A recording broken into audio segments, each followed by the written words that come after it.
ايوه، السلام عليكم. معلش يا جماعه، لا حول ولا قوه الا بالله.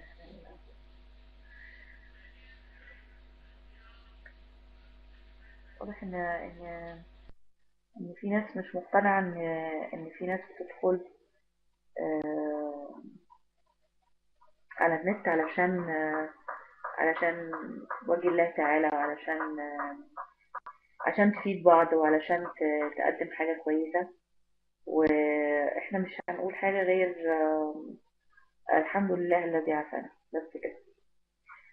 آه، سمر، بعد اذنك انا هستأذن زي ما قلت طيب. لحضرتك وهاجي على طول. انتوا سامعيني؟ آه،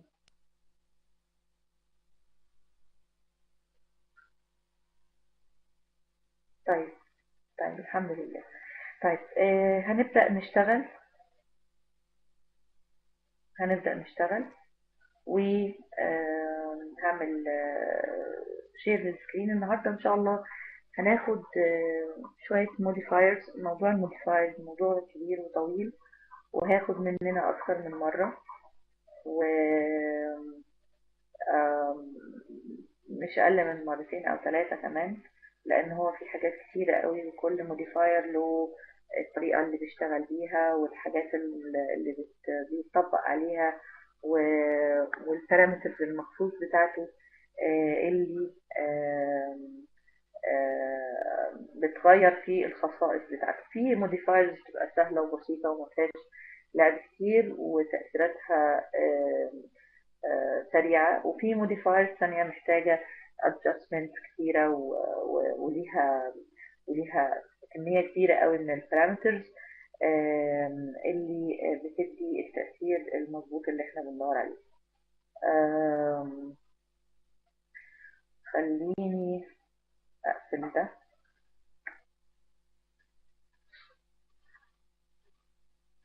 ونبدأ إن شاء الله نشتغل مع بعض. أنا بس عايزة أتأكد الناس شايفة السكرين بتاعتي.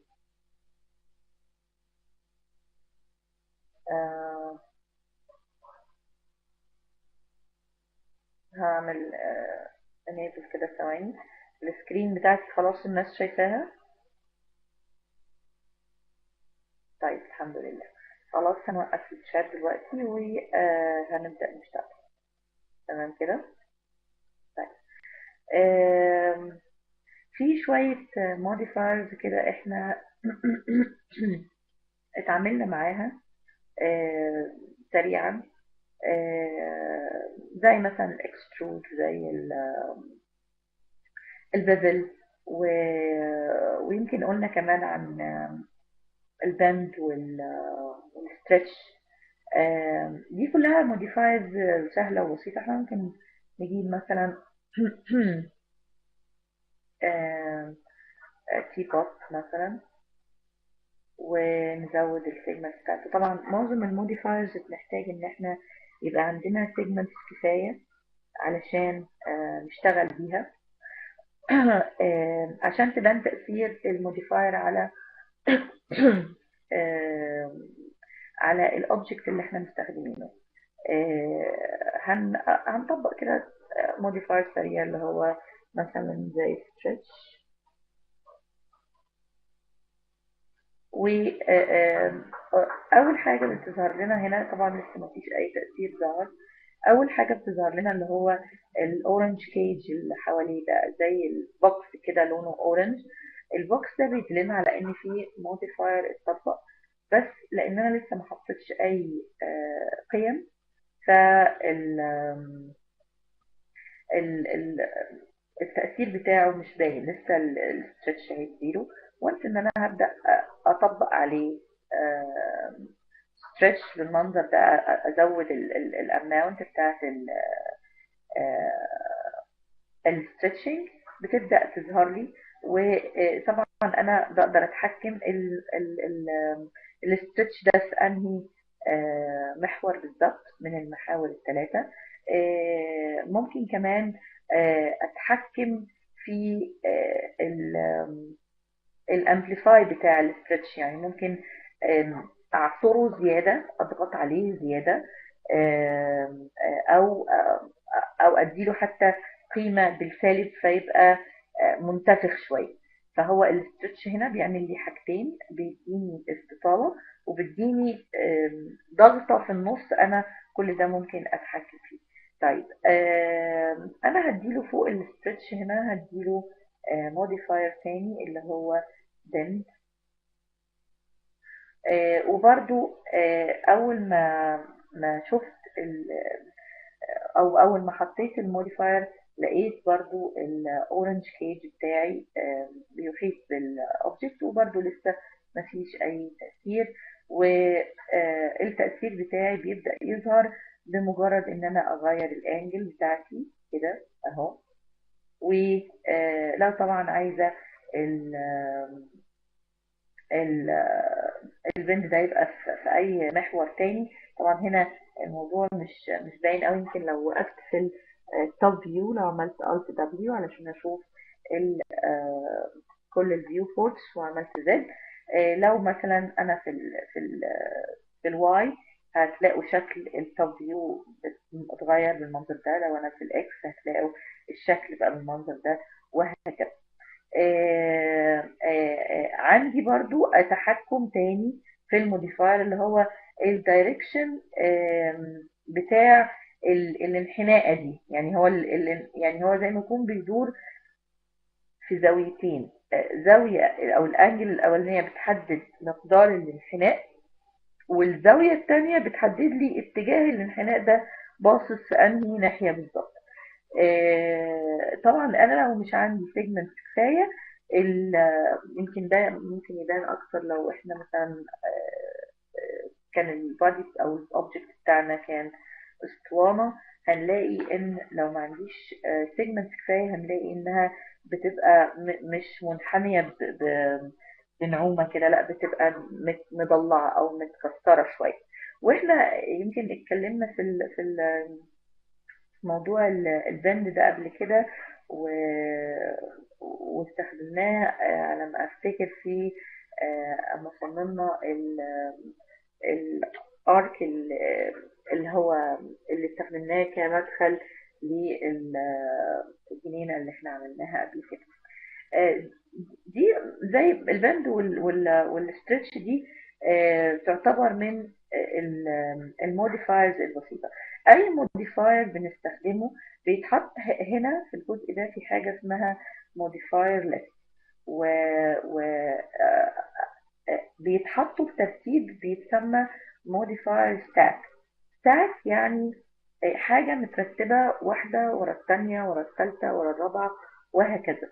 الستاك ده هنتكلم بعد كده ونقول قد ايه مهم جدا الترتيب فيه.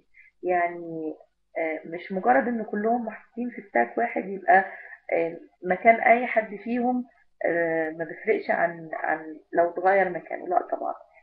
التأثير بيتغير حسب مكان الموديفاير من الستاك. حاجة كمان لازم نقولها ان في زي لمبة كده بتبقى جنب الموديفاير.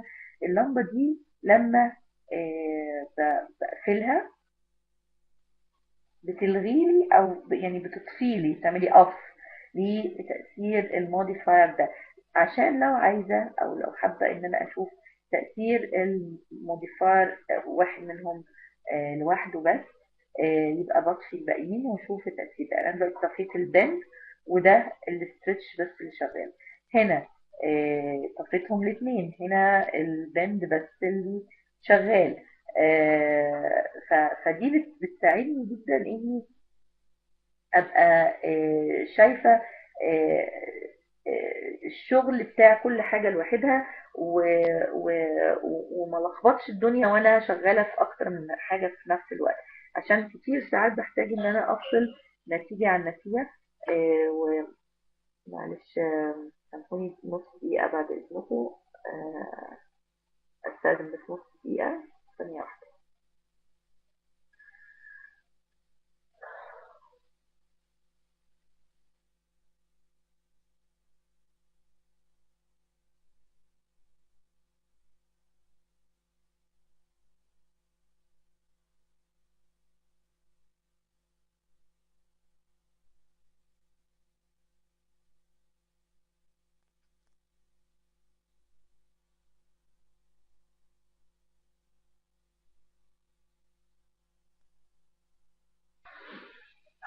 نكمل تاني. الصوت رجع. شوف معاكم بس الصوت والصورة رجعوا تاني. طيب الحمد لله. تمام كده نكمل مع بعض. و فهنا دي المبادئ اللي بنحب نقولها في أول ما بنتكلم على الموديفاير. طبعا في حاجات فيها ليميت افكت والكلام اللي احنا قلناه قبل كده. طيب نتعرف على موديفاير أكتر ونبدأ نشيل الصفات ده ونعمل حاجة ثانية.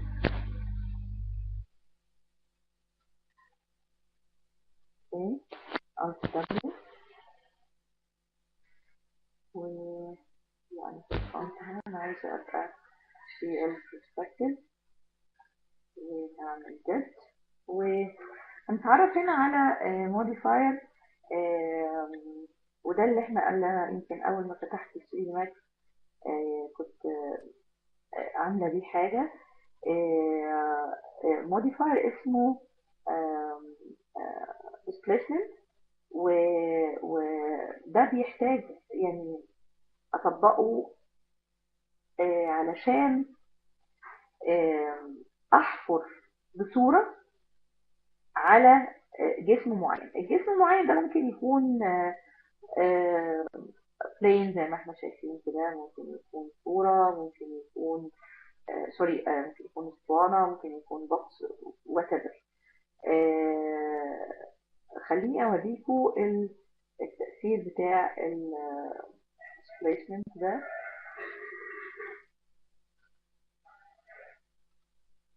تمام كده. وانا هخلي الفين عندي هنا لازم يكون السيجمنت بتاعته كتيرة حبتين، يعني انا عاملاه 1000 في 1000. ممكن نعمله شوية نخليه مثلا 800 في 800، ولو احتاجنا تاني ممكن نزود عشان الدنيا بقت بطيئة جدا جدا طبعا عشان عدد السيجمنت الفظيع بتاعي ده. وهبدأ أفتح على الموديفاير ليست وهدور على حاجة اسمها displace. displace بيعمل لي زي ما فهمنا displacement يعني إحلال أو استبدال. بستبدل حاجات معينة في الأوبجكت بتاعي بصورة أنا عايزة أحطها عشان تحفر لي، يا إما تحفر يا إما تعمل بروز للفريم بتاعي بالملامح بتاعتها. طيب هنعمل أول حاجة إن إحنا هنختار الصورة دي، والصورة دي ممكن تكون يا إما بتماب صورة عادية، يا اما تكون ماب اصلا عندي على ال 3 دي ماكس، يعني تكون مثلا تاثير زي تاثير السموك، زي مثلا شيفر ماب كده تبقى زي ابيض في اسود وات ايفر هي ايه. انا هنا نزلت لسه من على جوجل ايمجز، نزلت خريطه للعالم. اوكي. طبعا اول ما حطيتها برضو مش باين حاجه، هو دايما او غالبا بيبقى الوضع بالمنظر ده ان انا اول ما بحط الموديفاير ما بشوفش التاثير بتاعه غير لما ابدا ادي قيم.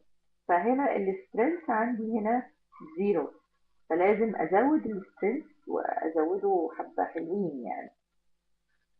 طبعا الوضع صعب عشان السيجنال كتيرة، بس يعني احنا مضطرين عشان نشوف تفاصيل الورلد ماب اللي احنا نزلناها. يعني بدأت تظهر اهي. معلش نستحمل مع بعضينا شوية لإيه. ممكن ننزل السترينث شوية، ممكن وضع لطيف يعني. ممكن نخليه مثلا في 9. خلاص اهي. هنبدأ نبص كده هنلاقي ان السطح بتاعي او السين بتاعي اتحفر يعني مش اتحفر بقى، حصل بروز عليه بخريطة العالم اهو. احنا شايفين هنلاقي هنبدأ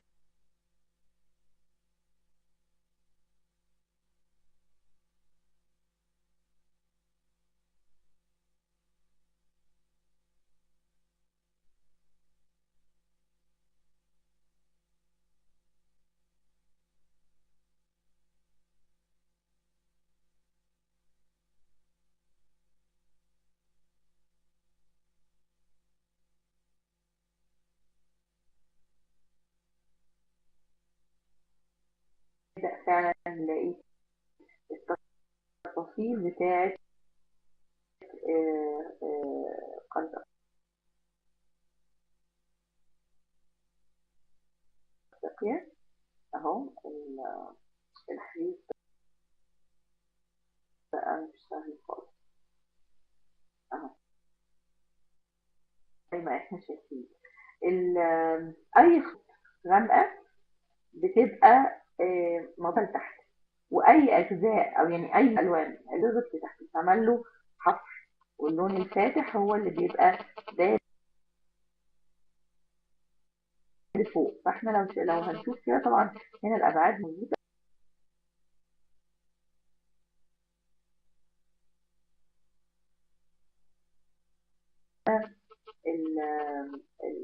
الفين ما هي اللي الفين بس مناسب مع الطول بالنسبه لعرض الصوره اللي انا مستخدماها. ممكن اخليه 180.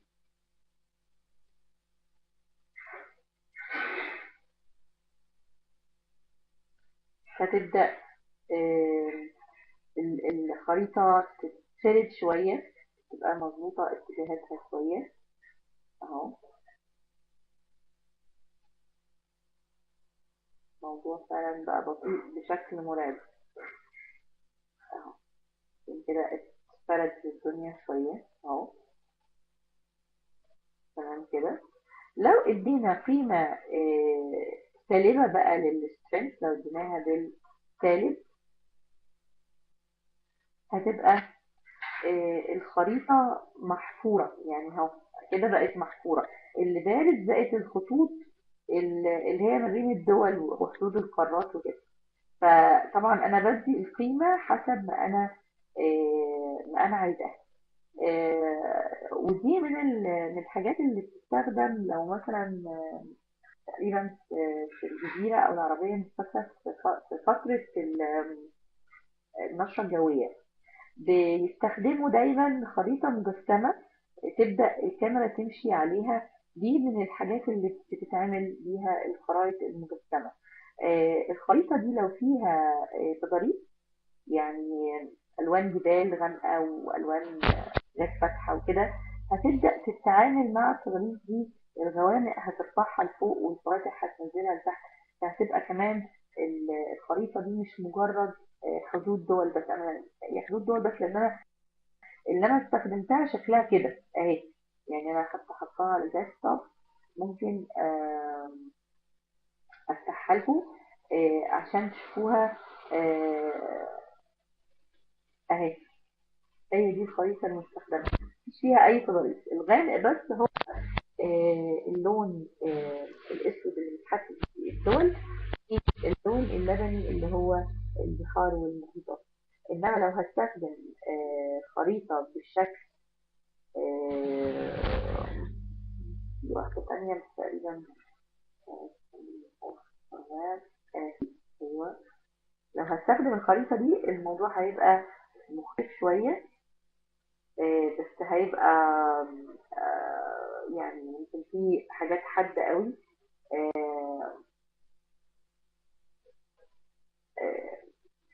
دي الخريطة دي يعني هي مقلق استخدامها شوية، لأن أنا استخدمتها مرة قبل كده كانت بتعمل بروزات حادة قوي في بعض المناطق محتاجة إنها تتعالج كويس في حتة كمية السيجمنت بتاعتنا.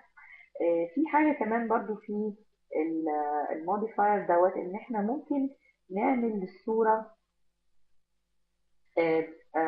بلور. يعني ان انا اخليها مزغللة شوية، يعني مخليهاش تفاصيلها شارب قوي كده، اخليها مزغللة شوية. تمام. فدي برضو من الامكانيات بتاعة الموديفاير ده. وفي حاجة كمان برضو مهمة، ودي هناخدها بقى بتفصيل اكبر بكتير لما ان شاء الله نشتغل في ال applying المابس بقى والماتيريالز والكلام ده. ان انا لو عندي ان الشكل ده ما هوش بلانر، يعني هو مش حاجه مسطحه وانا بطبق عليها الصوره. طب افرض انا بعمل على سلندر او على سفير او يعني بشكل تاني مختلف، في طرق مخصوصه لتطبيق الايمج بتاعتي. في حالة ان انا بستخدم اشكال تانية غير الاشكال المسطحة زي الاشكال الاسطوانية والدائرية والحاجات. تمام كده. القيم اللي عندنا في اي موديفاير عشان بس نبقى عارفين، هو تقريبا يكاد يكون مفيش قيمة بتتحط بارقام في ال 3 دي ماكس ما هياش قابلة للتحريك. يعني ايه؟ يعني انا ممكن بمنتهى البساطة، طبعا ايه احنا ممكن نتعذب بس هنحاول، ان انا هبدأ مثلا هحط هنا هخلي القيمة في السترنث هنا 0، نعمل انتر. فطبعا اللي هيحصل ان الموديفاير كأنه مش موجود. وبعدين هعمل كليك على الاوتو كي وهرجع للفريم رقم 100، وبعدين هحط القيمة بتاعت السترنث بتاعي اللي انا عايزاها في هخليها 5. تمام. يبقى انا هنا هيحصل لي تحريك ما بين القيمة 0 والقيمة 5 في خلال الزمن. ومعلومة هنا مهمة، لو انتوا شايفين جنب الفيلد بتاع السترنث اللي هو انا كتبت فيه 5 بعد ما شغلت الاوتو كي، اول ما يبقى فيه اي قيمة حصل عليها انيميشن، الستيمر بتاعها بيبقى بيحاط ببراكتس لونها احمر، فاعرف ان القيمة دي او الفيلد ده فيه انيميشن. هي هنا اهو في الحتة دي، مش عارفة الكواليتي بتاعت الصورة هتبان بقى عن طريق النت ولا لا.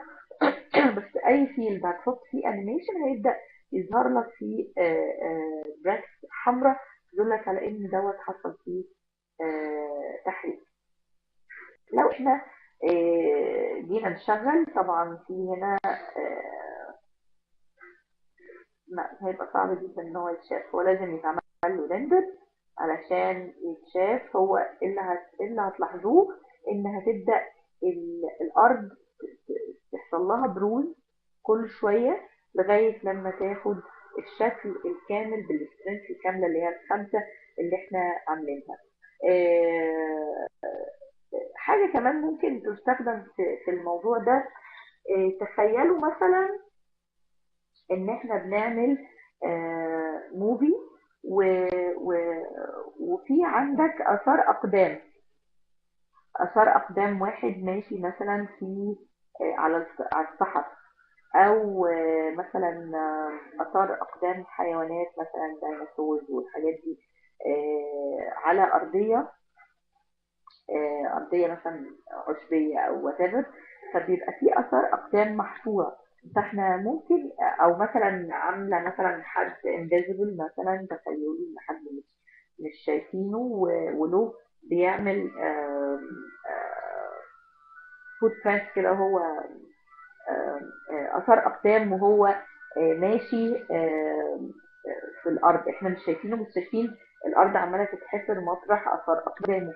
دي برضو من الحاجات اللي احنا ممكن نستخدمها، لان زي ما قلنا ان هي قابله للتحقيق. بس ساعتها على دي بقى تيبس كده قلتها لكم.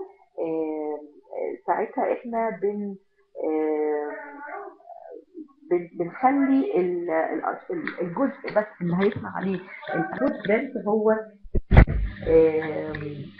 نكتر فيه السيجمنت بتاعتنا، علشان الموضوع هيبقى صعب جدا لو انا زي ما انتم شايفين كده الموضوع بيبطأ قوي لما تكون عندي سيجمنت كتير. وال كده اعتقد ان احنا اتكلمنا كفايه عن السبيس موديفاير. ولو في حد عنده استفسار في اي حاجه قبل ما اكمل.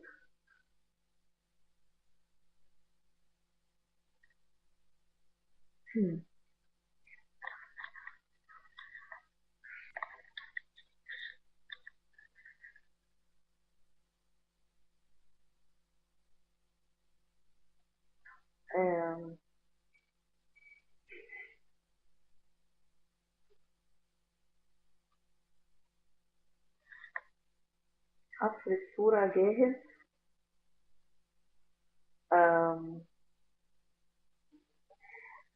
هو لا، هو البيفل بمنتهى البساطة. لا، هو البيفل ملوش علاقة بالديسبيسمنت. يعني احنا اما بنعمل بيفل على حاجة، يعني بيبقى عندنا اوبجكت اخد شكل معين، واحنا بن بن بنعمل له بيفل بالشكل بتاعه. زي مثلا التكست بياخد سمك بطريقه معينه، بحفظ بطريقه معينه على حدود التكست ده. انما هنا انا عندي الاوبجكت الاصلي بتاعي واتيفر شكله ايه، مش هو مش مشكله. يعني ممكن احفظ خريطه العالم دي على اسطوانه، على سفير عشان تبقى زي جلوب كده، اللي هي الكره الارضيه. ممكن احفرها على بلان علشان تبقى زي ما تكون خريطه هتتعلق. ف الحفر بالديسبلايز هنا بيبقى باخد تفاصيل الصورة بالغامق والفاتح بتاعها. وفكرة الغامق والفاتح دي على فكرة من الحاجات اللي هتقابلنا كتير قوي، اللي هي هتقابلنا في البامب، وهتقابلنا في حاجات كتيرة في شغلنا في الماتيريالز. ان وده موجود في كل برامج الجرافيكس على فكرة، ان الحاجات الغامقة بتبقى مضغوطة لتحت، والحاجات الفاتحة بتبقى باينة لفوق. زي برضو فكرة الترانسبيرنسي اللي موجودة في الفوتوشوب وفي كل برامج الادوبي والحاجات عموما اللي بتتعامل مع الترانسبيرنسي. الحاجات الغامقة بتبقى شفافة. الحاجات ال او يعني الاسود بيبقى شفاف، توتالي شفاف. الابيض بيبقى توتالي اوبيك او معتم، يعني باين. يعني الرمادي اللي ما بينهم بيبقى متدرج في مشكلة في لينك المحاضرة. لينك دي في الاعلانات، ده غريبة أوي. امال الناس دي كلها دخلت ازاي؟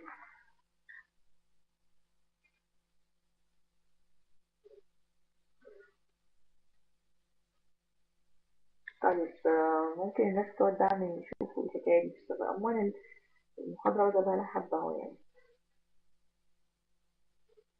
طيب anyway، كده بالنسبة للديسبلاي كده اعتقد ان هو كده اتغطى بشكل كويس. ان يا مهندس رضا مش عارف تدخل، ما كنتش عارف تدخل، كل ده غريبة قوي.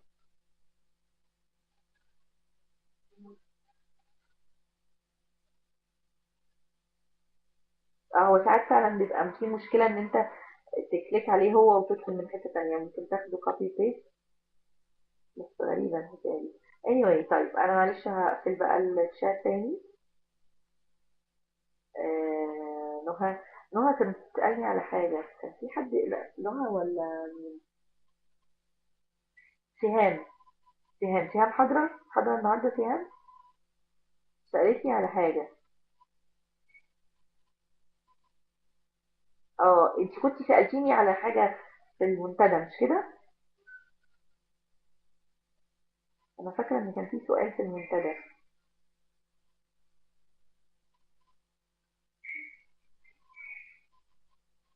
ايوه الكونكت صح. طيب ماشي، هقول لك عليه حاضر في اخر المحاضره. حاضر. طيب انا هقفل بقى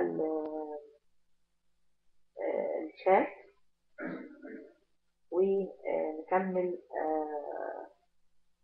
نكمل كلام على بقية الموديفايرز اللي معانا النهاردة. هنشيل بقى الموديفاير التقيل ده، هو يعني قد كده سهل وتطبيق ده، بس هو مشكلته ان هو فعلا من الحاجات التقيلة، لان هو بيتطلب كمية سيجمنتس مش قليلة ابدا. خلاص، فنرجع تاني ونكنترول. هنتكلم بقى على موديفاير تاني ظريف جدا، من الحاجات اللي تأثيراتها حلوة وليها تطبيقات كتيرة ممكن نعملها بيها. خليني أعمل إيه؟ خليني أعمل تيوب. لا، خليني أعمل سلندر.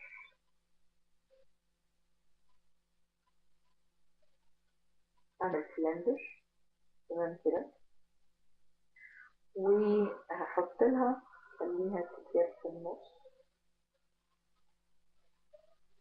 اوكي، وغير لونها الغريب ده، خليها نعملها لون أصفر.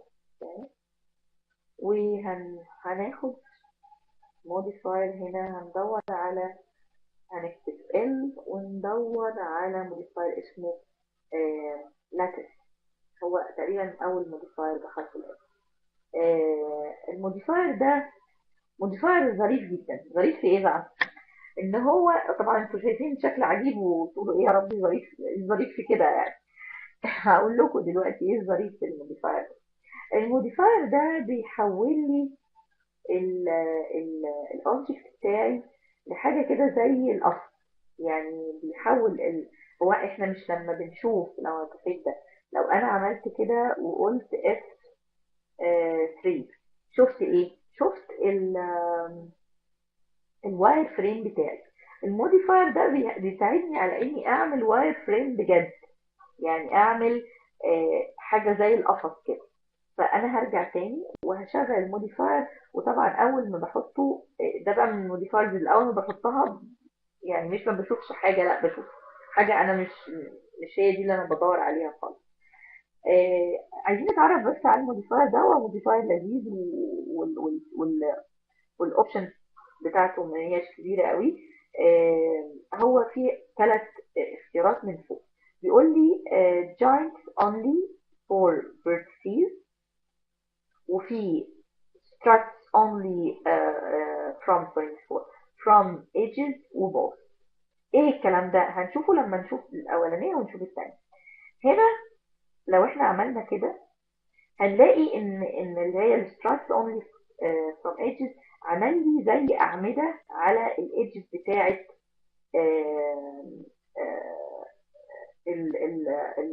الواير فريم بتاعي بتاعه السيجمنت. خلاص، طبعا هي كده تخينه قوي.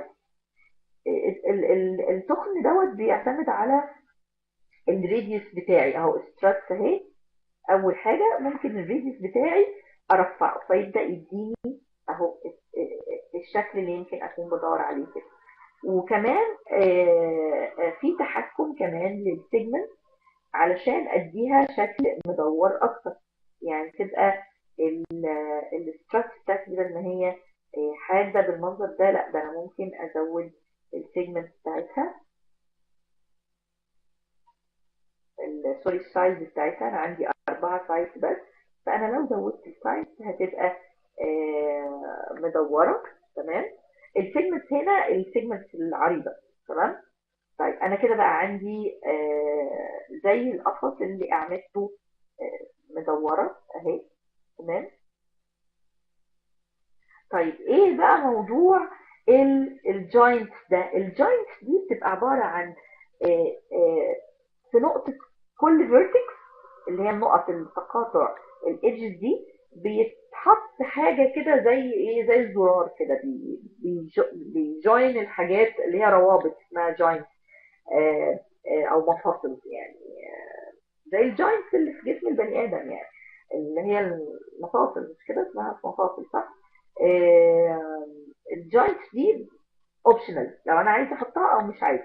ومش بس كده، طبعا هي هنا الجوينتس هنا حجمها كبير جدا، فمغطيه كمان على الاسترس اصلا يعني. فانا برجع هنا، هو بنزل تحت شويه بلاقي في جزء مخصوص للجوينتس. الجوينتس هنا ممكن اصغر بقى الريديوس بتاعها اهو.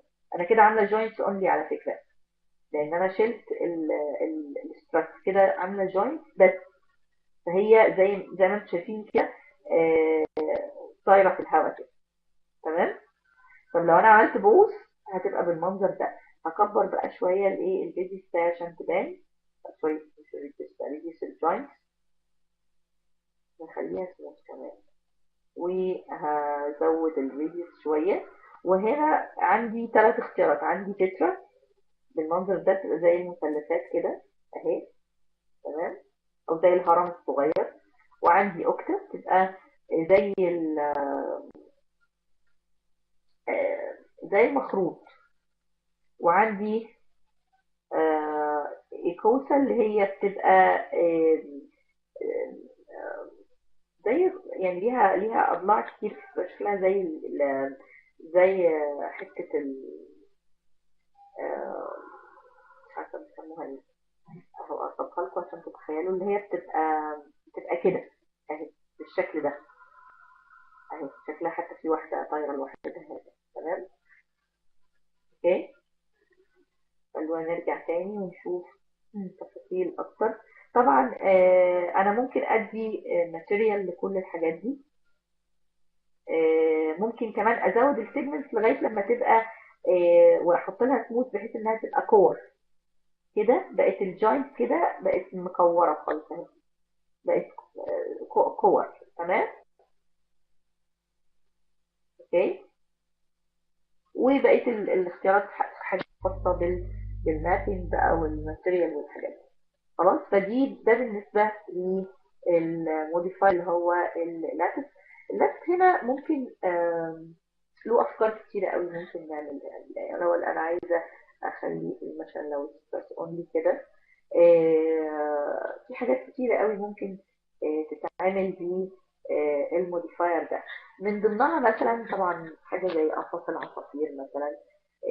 ممكن حاجة زي بوابة بوابة جنينة، بوابة فيلا مثلا، الجنينة بتاعت فيلا، بوابة مصنع. بوابة كمان ممكن هتبقى مزخرفة كمان. يعني خلينا نشيل اللي هو الاسطوانة دي، وهنعمل بقى هنعمل فيه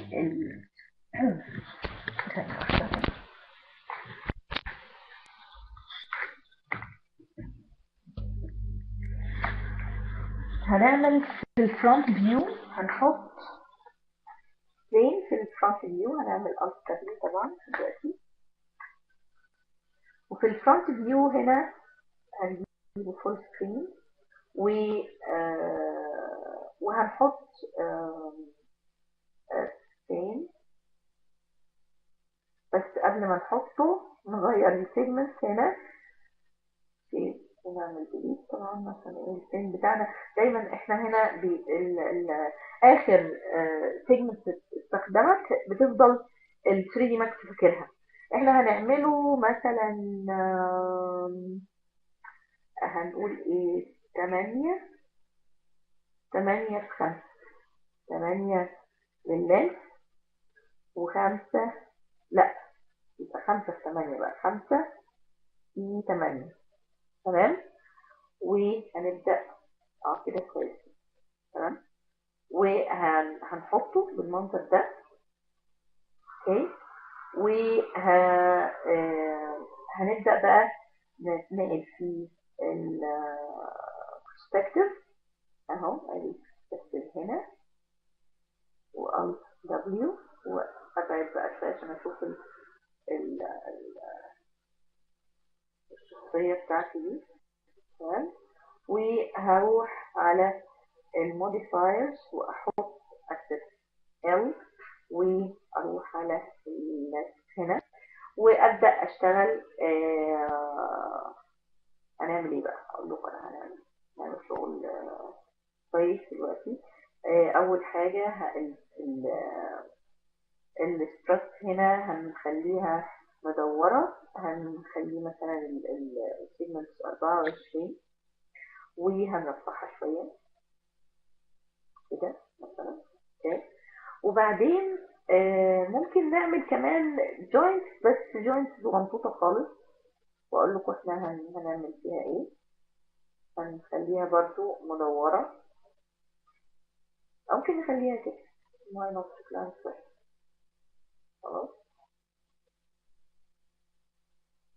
وبعدين هنبدا علشان بقى نعمل شغل ديكوريشن شويه في عايزين نعد 1 2 3 4 1 2 3 4 كده مظبوط.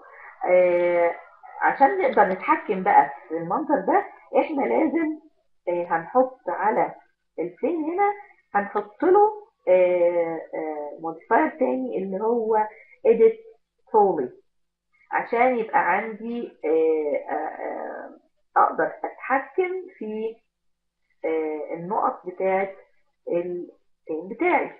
فانا هفتح هنا وهبدأ اروح للفيرتكس و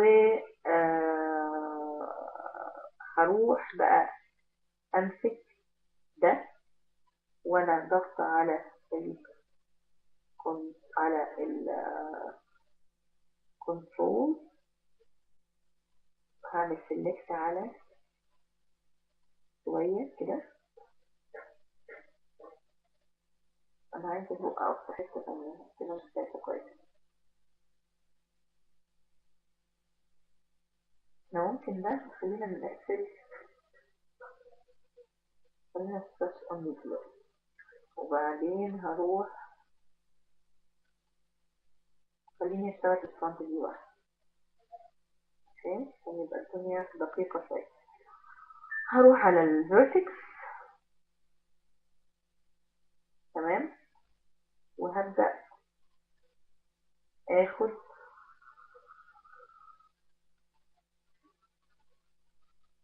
واحدة واسيب الثانية. تمام. اوكي. وبعدين هروح ننزلها كده و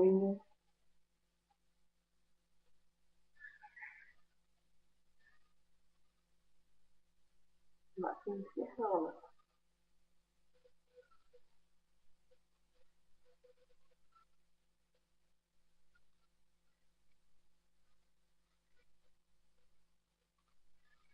خلينا نقفل ده كده اهو.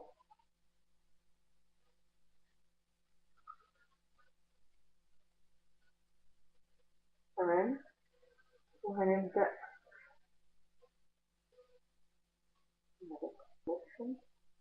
وهبدأ ارفع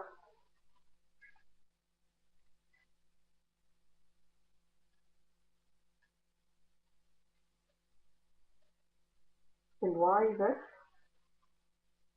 نرفع من هنا عشان يبقى الدنيا دقيقة شوية.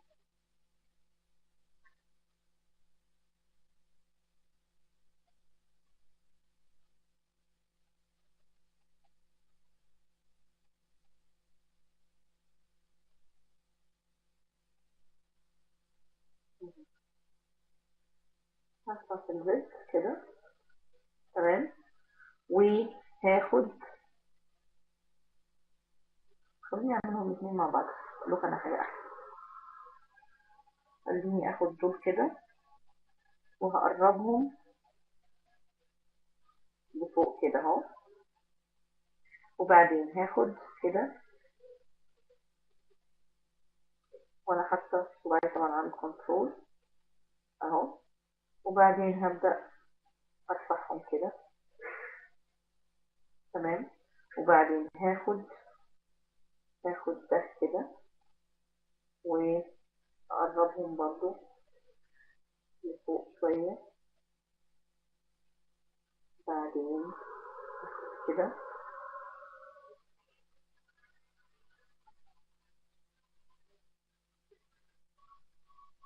وابدأ افتحهم برضو نفس المنظر، وبعدين هبص بقى على المنظر بتاعي بعد ما خلصت من البرسبكتيف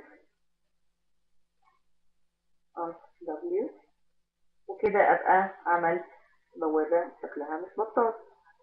تمام كده. اقدر هنا بقى احط الجوينتس بتاعتي، عشان هي كانت طبعا لبخاني في الاول، فانا كده اقدر احط الجوينتس بتاعتي وبالمنظر دوت بقى الشكل زي ما احنا شايفين كده اهو. تمام. ممكن تعتبر بوابة شكلها ظريف. اوكي. طيب، حاجة تانية. دلوقتي كان في سؤال سألته في إحدى المرات، طبعا لا فاكرة مين اللي سأله لي ولا فاكرة سألته إمتى، بس أنا فاكرة السؤال كويس. السؤال كان يعني كان ما معناه إن إحنا ممكن نطبق موديفاير على حتة من أوبجكت. وجاوبت ساعتها وقلت لما نبقى ناخد الموديفايرز هنتكلم في حتة إن إحنا ممكن نمسك جزء من الأوبجكت بتاعنا ونطبق فيه الموديفاير ده. طيب، ممكن نعمل كده ازاي؟ ممكن نعمل كده باننا هنشيل بقى البوابة الظريفة بتاعتنا دي، وهنعمل set، وهنروح عاملين مثلا كتير. كتير خلاص. وبعدين هنروح نعمل F3 كده عشان نشوف السيجمنتس بتاعتنا. هنروح عاملينها طبعا عشان اعمل سيلكشن لحته من الكتير، يبقى لازم قبل ما ابدا ان انا اعمل لها كونفرت او احط لها الكترول بولي، فانا هعمل لها كونفرت وخلاص. واروح دلوقتي على البوليجونز، وعشان اعمل سيلكشن كويس هعمل Alt W، واروح اعمل السلكشن ده من الفرونت فيو عشان تبقى الدنيا مظبوطه. وهاخد ايه بقى؟ هاخد الحبه دول بس كده اهو، وهقول له اعمل لي الليس موديفاير ده. فانا هفتح كده خلاص، وهكتب ال واروح للليس موديفاير. وطبعا اللي انا شايفاه ما يدلش خالص على ان هو خد الحته دي بس. حتى لو شفنا كمان، لو رجعنا للبرسبكتيف هنلاقي ان الليس موديفاير اتطبق عليها كلها. ليه؟ ببساطه شديده لان في هنا تشيك مارك مكتوبه قدام كلمه apply to entire object.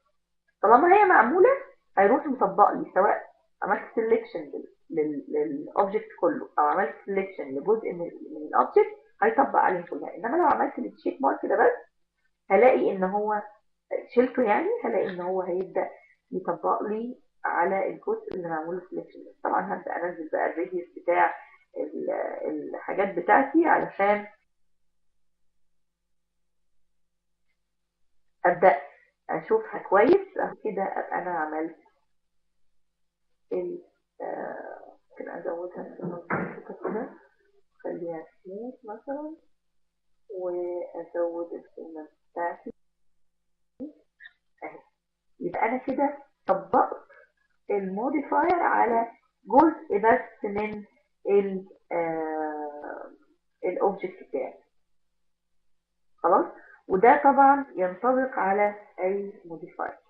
اي موديفاير ممكن اعمل سelection لجزء من الاوبجكت لبوليجون معين، مجموعه من البوليجونز المعينه، واطبق عليها الموديفاير دوت. سيطبق الموديفاير بس على الحته دي، مش على كل الاوبجكت بتاعي. زي ما انتم شايفين هنا طلع شكل لطيف. ممكن يستخدم مثلا لو احنا عملنا فتحه من فوق هنا، ممكن يستخدم كتحفه تتحط في اي حته. يعني ممكن نلاقي له استخدامات ما تمام كده. طيب كده احنا قلنا على الموديفاير.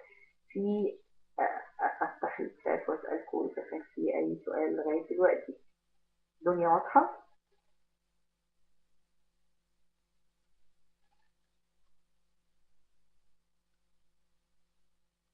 الناس سامعاني اصلا؟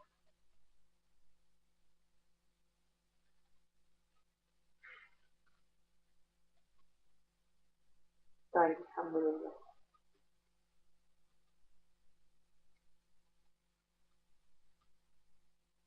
طيب عايزين برضو عايزين ناخد موديفاير كمان. تحبوا ناخد بريك عشان التسجيل وبعدين نكمل، ولا اكمل بالنسبة للشباب اللي بيسجلوا؟ لو عايزة افصل واقطع جزء من الشكل.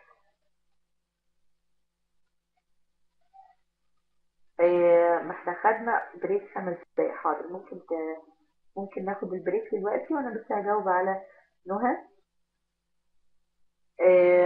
معلش، هو يعني انا الناس بتوع التسجيل انا ما اقدرش اكسر لهم كلمه بصراحه، لان هم بيسجلوا وبيحتاجوا ان هم يوقفوا عشان يعملوا سيف، لان ساعات الدنيا بتقطع فبتحصل مشاكل. فاما الناس الشباب بتوع التسجيل بيقولوا ناخد بريك، يبقى مش هفتح بقي معلش.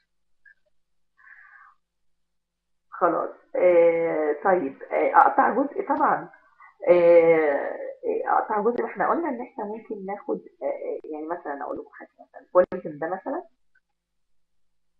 لو انا نزلت لتحت كده ودورت على حاجه اسمها ديتاش. ديتاش هنا هيفصل لي البوليجون او الجزء اللي معمول له سيلكتد، واحنا الكلام ده على فكره قلنا قبل كده. هيفصل لي سواء، وديتاش دي موجوده في الحاجات ال 2 دي وموجوده في الحاجات ال 3 دي.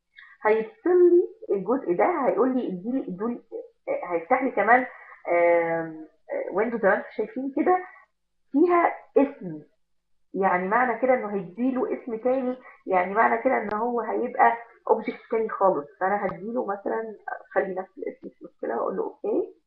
خلاص. زي ما احنا شايفين كده بقى حاجه لوحده، حتى يعني اخد تدريجه لونيه تانية. يعني انا هنا اقدر بقى ايه لو انا وقفت فوق كده. طيب انا كده هطلع بقى بره الكلام ده كله، وهشوف هنا عندي الاوبجكت بتاعتي هتبقى ايه. بقى عندي تو اوبجكتس، السير الاولانيه والاوبجكت الثاني اهو. لو انا مسكت بقى الاوبجكت الثاني ده وحركته اهو اتفصل لوحده، بقى جزء مستقل بذاته. مش فاهمه دي واضح ان انا كنت عامله لها سelection تمام كده. بقت السير دي لوحدها اهي، دي لوحدها تتحرك لوحدها اهي، ودي جزء لوحدها. فهي اي ديتاش بيتعمل لاي جزء من الاوبجكت بيبقى خلاص، بيبقى جزء تاني. عماله بعمل اندو اهوت كده، انا رجعت تاني كاوبجكت لنفس الاوبجكت واحد منتمي لبعض. فهي اي ديتاش بيتعمل بيفصل لي الاوبجكتس عن بعضه، لوات ايفر انا عامله سيلكشن ليه بيتفصل لحاجه تانيه. تحديد الفوليوم مش راضي يبقى منتظم زي ما حضرتك عامله، غالبا لقصة عدد السنين. انا لما جيت عملت تحديد للبوليجونز بتاعتي، رحت في فيو بورت 2 دي. يعني انا لما جيت اعمل السلكشن مظبوط ما عملتوش من البرسبكتيف، رحت رايحه فين عملت السلكشن من الفرونت فيو، فاتاخد مظبوط 100%. انما البرسبكتيف صعب قوي ان انا اظبط التحديد بتاعي. تمام كده. انا ممكن دلوقتي اعمل ستوب للسكرين شير وهسيبكم دقيقتين عشان انا في غاية الارهاق. و مجمعة خالص. والناس الناس اللي عايزة تغير أساميها بقى، تغير أساميها، ومعلش اعذروني النهاردة، الصحة معتلة بعض الشيء يعني. تمام كده، أنا هقفل الصوت من عندي، ولو حد من الدعم عايز يقول لكم أي حاجة. السلام عليكم مؤقتا.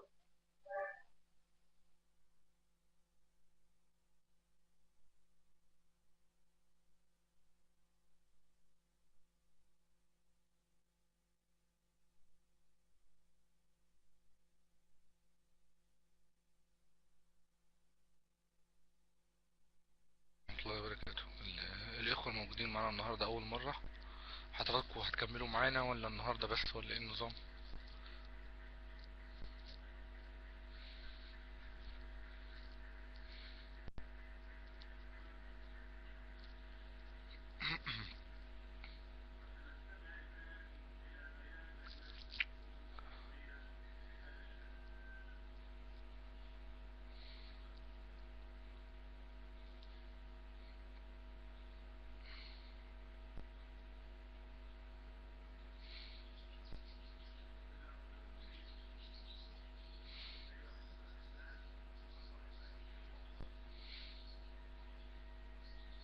عليكم السلام ورحمة الله وبركاته. طب هو الصوت وصل يا جماعة أصلا ولا إيه؟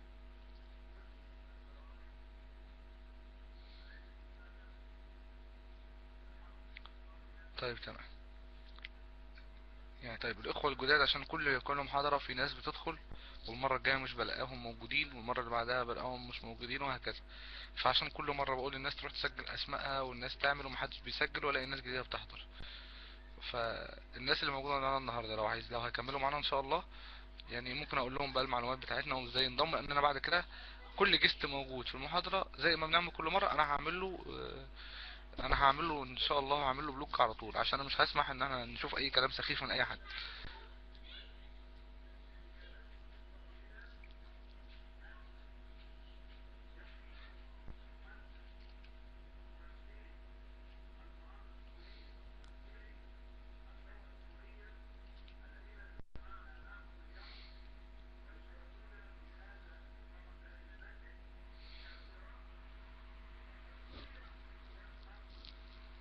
طيب الاخوة اللي لسه باسمائهم جست، لو سمحتوا نغير الاسماء بعد اذنكم، لو تسمحوا يعني.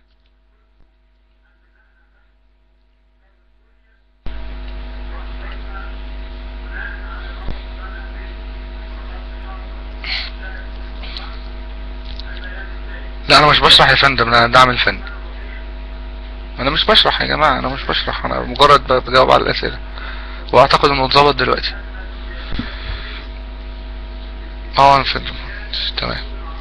جست 84 لو سمحت، الناس اللي مش عارفة تغير الاسم الجست، من فوق خالص على ايدك اليمين هتلاقي فوق مستطيل اصفر، بتكتب فيه اسمك باللغة الانجليزية، بيفضل معاك على طول كل المحاضرات. تسجل ازاي؟ هقول لحضرتك. في عندنا موضوعين في المنتدى، او مواضيع في المنتدى. الموضوع الاولاني موضوع تسجيل الاسماء، والمواضيع التانية اللي هي مواضيع ان انت تحط فيها الواجبات بتاعتك.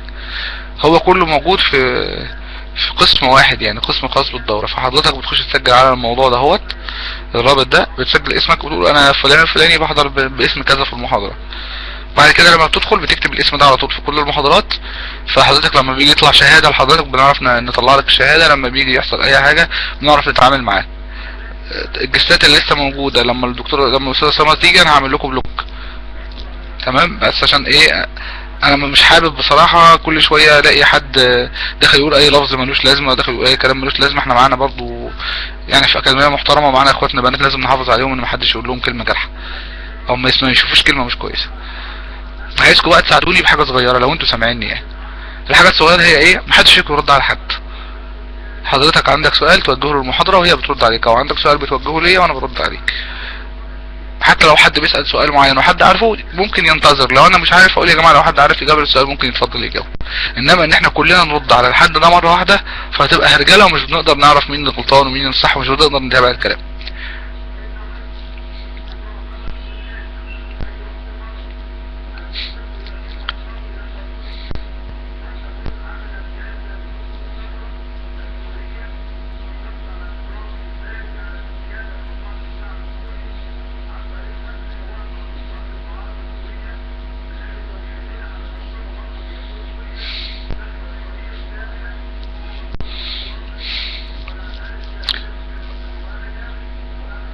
مفيش مشكلة يا أستاذ هيثم. هقول لحضرتك حاجة يا أستاذة، بالنسبة لنظام الأكاديمية حضرتك ممكن تتواصل معاهم وهم يقولوا لك المعلومة، يعني يقولوا لك معلومة الحضور والغياب والكلام ده. بالنسبة لنظام المحاضرة نفسها ده موضوع تاني. أنا هقول لحضرتك حاجة دلوقتي، يعني انتظرني بس لحظات، بحاول أجيب لحضرتك الرابط يعني.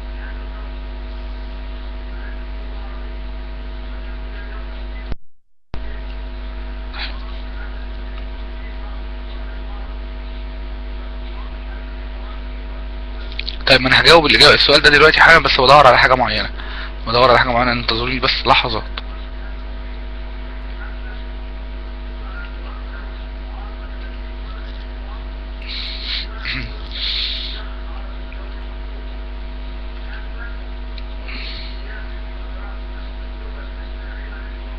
هو ده اللي انا بقول عليه والله يا جماعه. حاضر، انا بجيب لكم اللينك، بجيب لكم رابط معين، هي هتستفيدوا من خلاله ان شاء الله.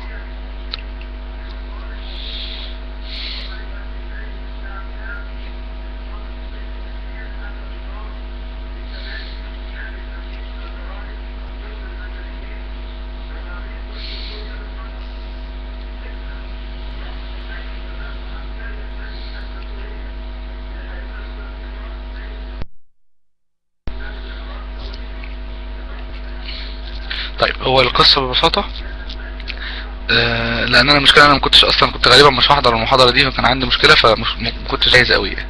ببساطه ان بالنسبه للاكاديميه حضرتك بتقوم تراسل الاكاديميه على على الايميل اللي انا هبعته لك دلوقتي، تقول لهم يا جماعه والله انا ظروفي كذا كذا كذا وبحضر المحاضره بالطريقه الفلانيه، وكنت عايز اعرف حل بالنسبه لموضوع الشهادات. هم حضرتك بيردوا عليك، بيقولوا لك المعلومات اللي يقدروا، اللي تقدر بيها انك تاخد الشهاده صح. ممكن يوفقوا اوضاعك بقى ويتفقوا معاك ويظبطوا معاك حاجات معينه. اما بالنسبه لنا هنا في المحاضره للتسجيل الخاص بينا احنا، حضرتك بتحضر المحاضرات اللي بتقدر تحضرها، واللي مش بتحضرها بتذاكرها وبتبلغنا ان انا ذاكرت محاضره كذا ومحاضره كذا ومحاضره كذا ولسه ما خلصتش، وبتتابعنا واحنا بنتابع معاك.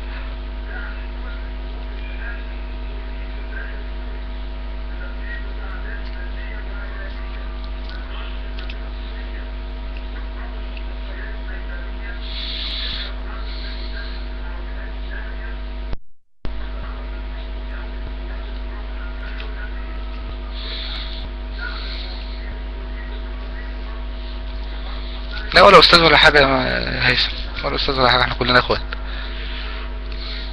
يا جماعه. الجستات جست 88 والجستات الموجوده، صدقوني انا والله ما عدت، انا كنت فعلا بتراجع ان انا يعني بتراجع ان انا اعمل لحد بلوك وكلام من ده. بس بصراحه بعد اللي انا بشوفه واللي انا شفته في جميع المحاضرات ان في ناس داخله تبوظ لنا المحاضرات، والله يعني انا مش سايب حد بلوك. اي حد بلوك همسحه لغايه ما اغير الاسم، هعمل له بلوك قصدي، لغايه ما اغير الاسم بغير على طول، اول ما بغير اسمه بقوم شايل البلوك فورا.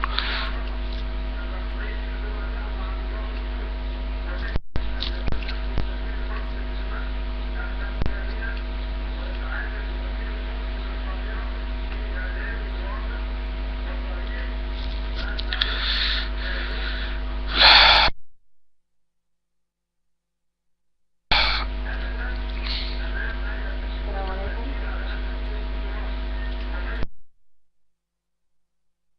السلام عليكم. سامعني؟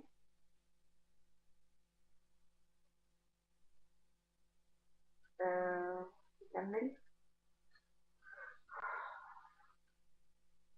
وانا هكمل معاكم يعني اخي نص ساعة كمان، لان أنا خلاص يعني بقى بخلص. معلش اعذروني المرة دي.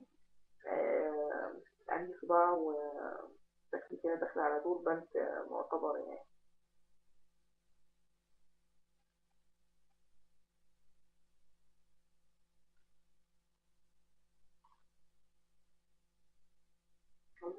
جزاكم الله خيرا.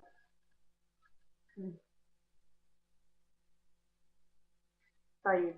الصوت واطي، والله انا لسه صوتي مش طالع اصلا. معلش اعذروني. طب كده والله حط البتاع على بقي خالص يعني. الصوت واطي. واطي. طب ايه يعني؟ مش عارفة أعمل إيه بصراحة. طيب هحاول اعلي صوتي. طيب انتوا ايه شايفين السكرين دلوقتي؟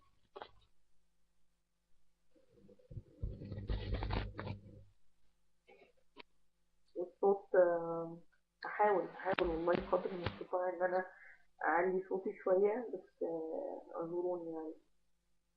طيب هقفل بقى الشات ونكمل. تمام كده، يعني هنقول كده كام حاجة صغنطتين ونكمل ان شاء الله المرة اللي جاية. في عندي بقى موديفاير الموديفاير بصراحة المهمة جدا.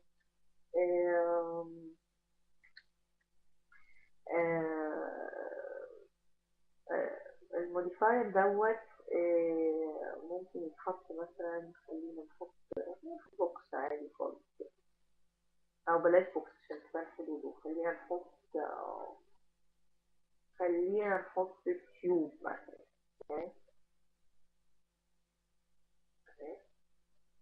الالوان العجيبة دي نحط لون يعني ممكن شوية كده. خلينا نعمل تيست ونرجع لورا خلاص. وبعدين هندور على modifier، نكتب حرف S. ايوه هو ده اللي هو SSD. SSD دوت عبارة عن مجموعة modifiers هي أشكالها مختلفة شوية، أو يعني ليها نفس الفكرة الأساسية، و يعني حسب احتياجي ليها أنا بختار أنهي واحد فيهم هشتغل فيه. يعني مثلا في عندنا SSD 2 في 2 في 2 و3 في 3 في 3 و4 في 4 في 4 وبوكس و سايكل او هيبقى اسطواني يعني.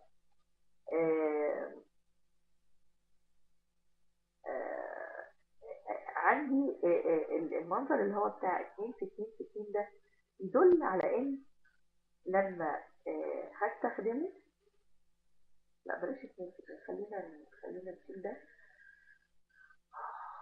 وخلينا نحط اللي هو 3 في 3 في 3. ايوه كده. المنظر ده بيقول لي ان هو بيحط لي نقط تحكم اقدر منها ان انا اغير شكل الاوبجكت اللي معايا ده.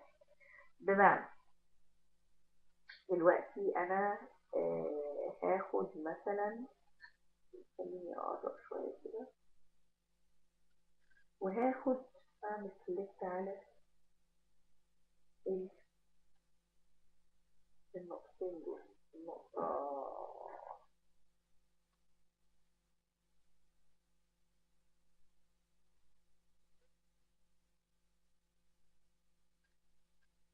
هنا كنترول بوينت، لازم افتح على كنترول بوينت الاول. ممكن من هنا اقدر اسلكت مثلا الثلاث نقط اللي تحت بعضهم دول واشد كده. شايفين حصل ايه معلش يا جماعة ثانية واحدة، واضح ان انا في حاجة مش مظبوطة. الصوت واطي. امر بينامي والصوت واطي. الصوت واطي ليه؟ طب ما هو كان كويس وانا يعني مسموع مش مسموع. طب ايه؟ طب اعمل طب كده. طب انا هحاول. مش مسموع. طب هو عمرو بس اللي عنده مش مسموع ولا ايه؟ الناس التانية واطي خالص واضح كده. طب حيرتوني بصراحة. انا النت عندي حاليا. طب الناس تحاول تعلي بقى. انا والله يعني كده قفلي بصراحة، مش عارفة اعمل ايه بقى. انا مش عارفة اعمل ايه. طب انا هحاول اعلي صوتي شوية. حاضر. طيب. انا هصغر بقى شوية علشان جزاك الله خيرا يا سام، ربنا يكرمك يا رب. عشان ابقى شايفة الشات ده بدل ما انا شغالة وانتوا بتكتبوا حاجات انا مش شايفاها.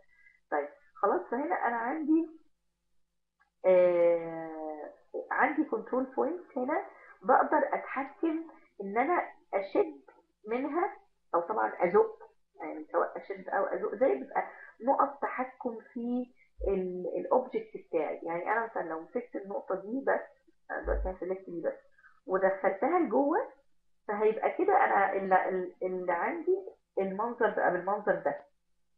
خلاص.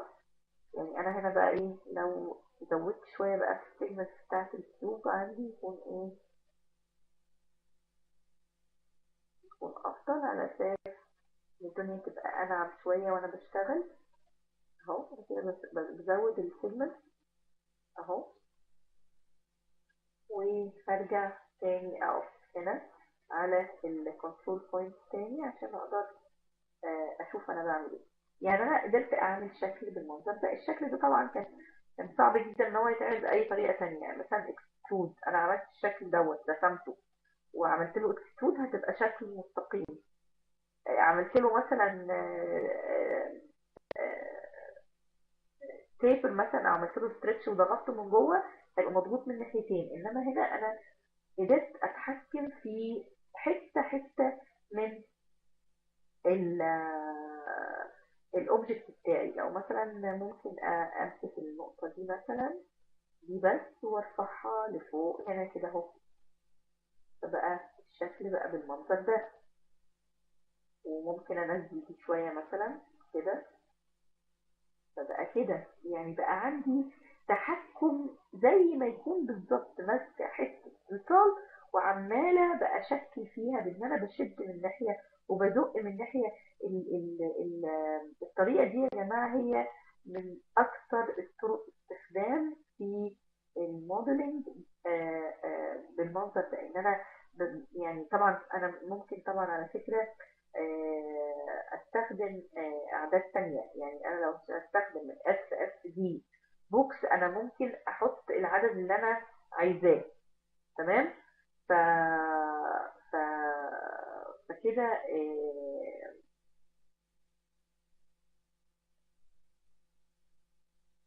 فكده انا ممكن استخدم العدد اللي انا عايزاه بس في حالة البوكس.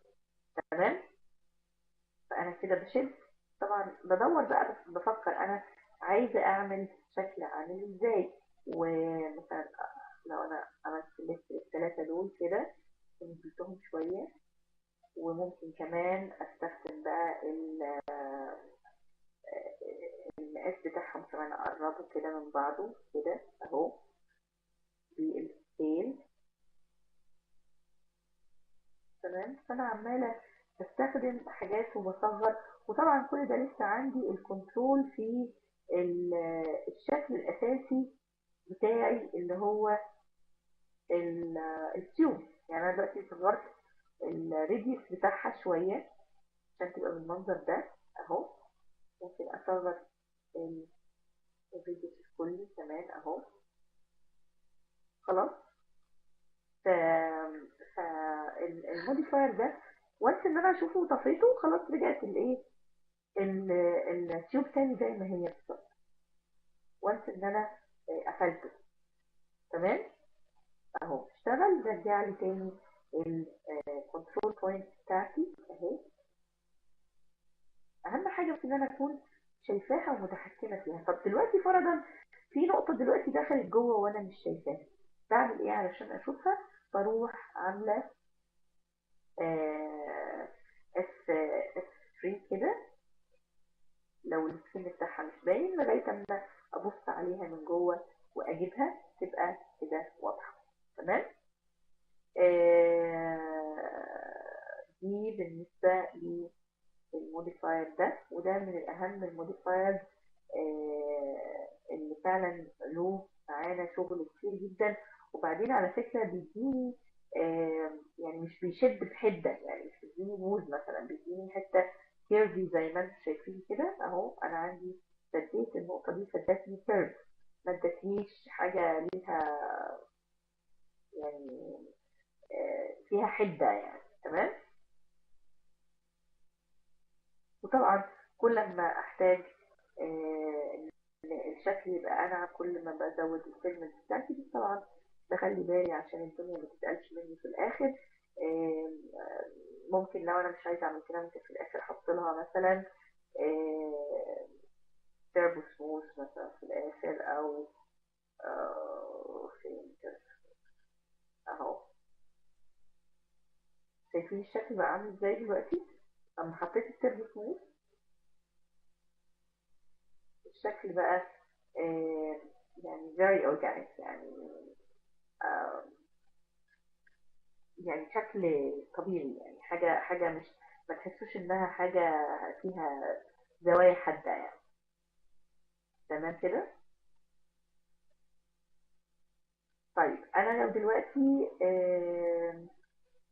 هحط يعني هطفي ده كده وهقف على التيوب، وبدل ما استخدم ده استخدم اللي هو آه، اللي هو بوكس.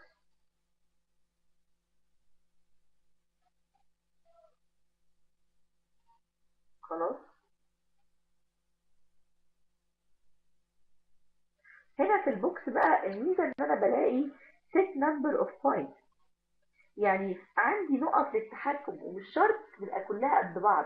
انا ممكن اخلي حسب احتياجي. يعني ممكن انا في مثلا في الشكل ده محتاجه اللي في نقط التحكم فيه تبقى اكتر، تبقى 6 مثلا، و او سوري مش اللي هحتاج في الهايت خليني مثلا دول 4، والهايت هحتاج له 6، 6 نقط تحكم. فانا دلوقتي بقى عندي ال نقط التحكم اللي انا محتاجه لها. يعني انا بست ماي اون بوينت، يعني مش شرط ان انا اعتمد على رقم ثابت. هو هنا اللي هو البوكس ده انا خليته 4 في 4 6، انا عايزه كده. ممكن بقى ايه ابدا اعمل سelection بقى لنقط معينه مثلا كده. خليني اظبط بس عشان ما اعملش سelection لحاجات انا مش محتاجه لها. اعمل كده اهو. صح طبعا انا مش فاتحاه، وماوس الكنترول بوينتس، ادي كنترول بوينتس اهي اهي. تمام كلهم كده عندي. هلف كده وهبدأ مثلا اشيل مثلا انا عملت سelection لحاجات انا مش عايزاها. دي طبعا محتاجة انها تبقى فيه دقة في السلكشن، وابقى شايفة انا عملت سلكشن في حتة تانية اهي مش محتاجة لها. يبقى انا هعمل الت وهبدأ اشيل دول. يبقى انا كده عاملة سلكشن بس لدول. برضه من الحاجات اللي انا لازم ابقى اخد بالي منها ان السلكشن يبقى بالظبط في النقط اللي انا عايزاها كده اهو. شايفين دخلت بس الجزء ده.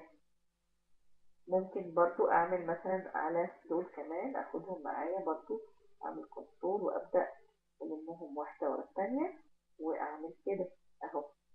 بقى عندي الشكل بالمنظر ده. خلاص. لو انا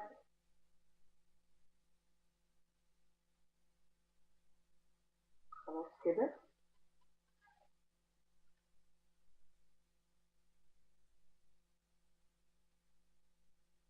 لو انا عملت اكتيفيت بقى الانترفيو سموث تاني، بقى عندي الشكل ده. الشكل ده مثلا نقدر عارفين ال الهاند بتاعت البلاي ستيشن بيبقى فيها حفر للصوابع اهو. ده طبعا لو كانت اطول من كده احنا ممكن نعمل الحفر بتاع الصوابع بتاع البلاي ستيشن بالطريقه دي اهي. تمام كده.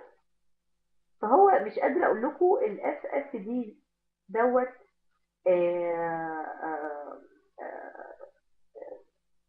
هو تقريبا الاف اف دي ده فري فورم ديفورميشن تقريبا.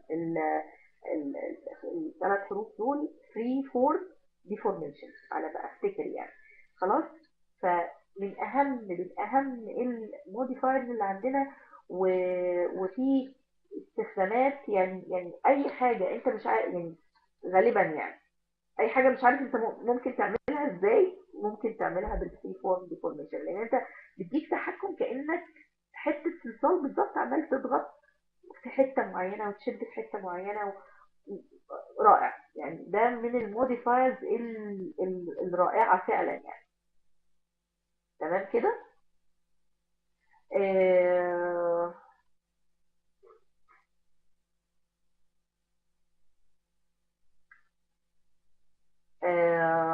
عملت edit بولي. هي هقول لكم حاجه. هو طبعا ده سؤال وجيه جدا.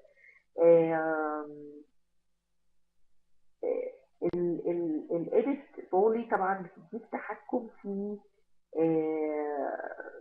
في البوليجونز اللي انت عايزها. بس هنا التحكم يا جماعه،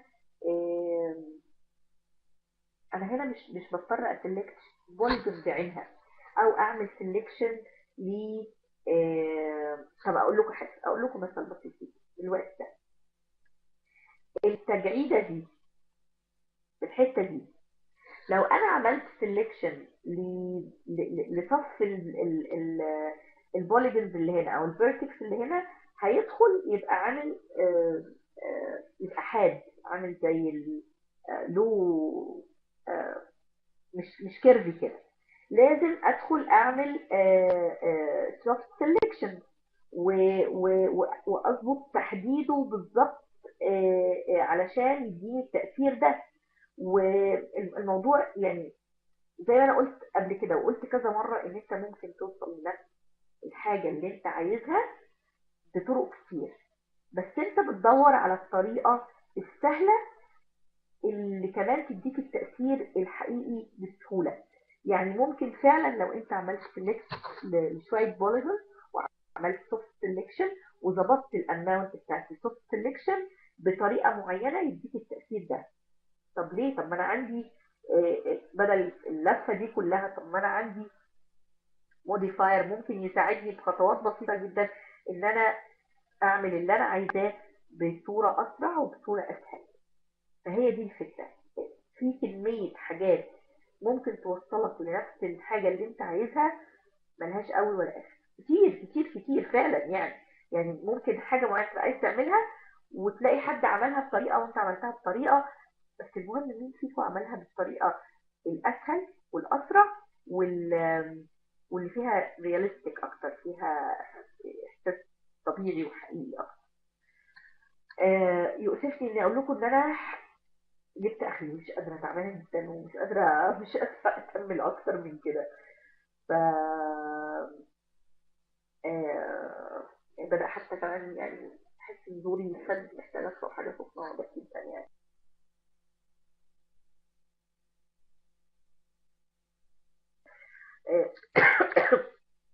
معلش يبقى كويسه يوم الاربعاء يا رب، الله يسلمك يا رب.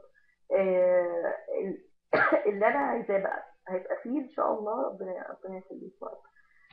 اللي انا عايزاه ان شاء الله يعني. احنا خدنا كام موديفاير النهارده؟ خدنا يعني بتاع 4 ولا 5 كده.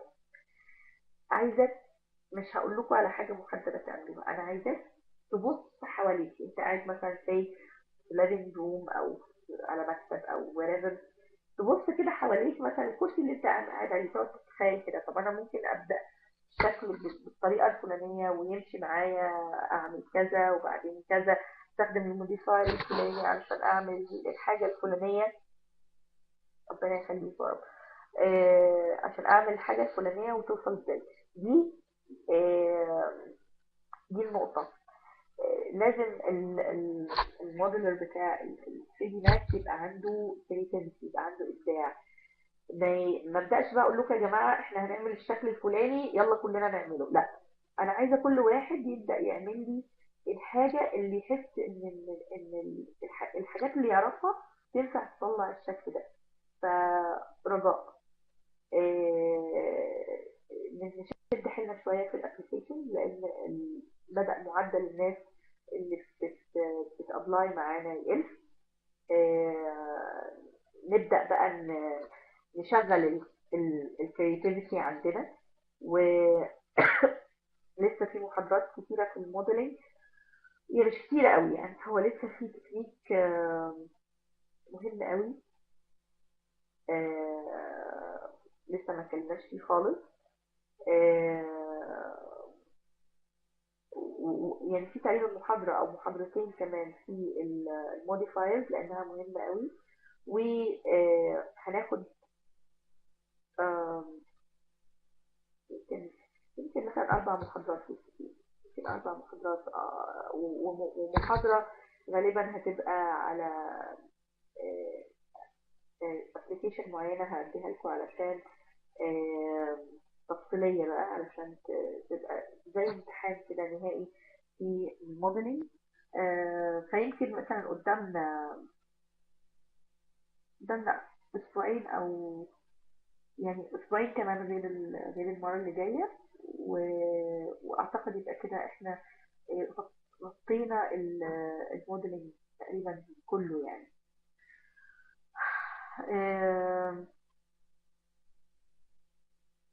بعد محاضرة الأربع والله يعني اللي يقدر يبقى جزاه الله خيرا وشيء جميل، اللي ما يقدرش يعمل الحاجات كلها بعد يوم الأربع.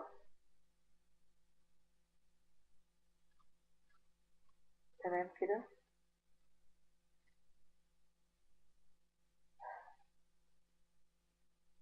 جزاكم الله خيرا. معلش انا بدأت افصل لان واضح ان انا سخنة تقريبا، فيعني معلش اعذروني، هبدأ اهيس بقى، فمعلش فانا مضطرة اسيبكم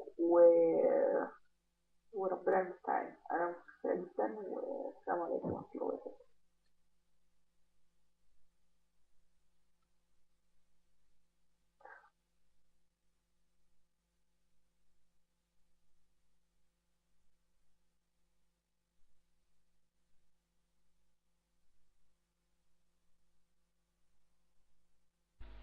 السلام عليكم ورحمة الله وبركاته.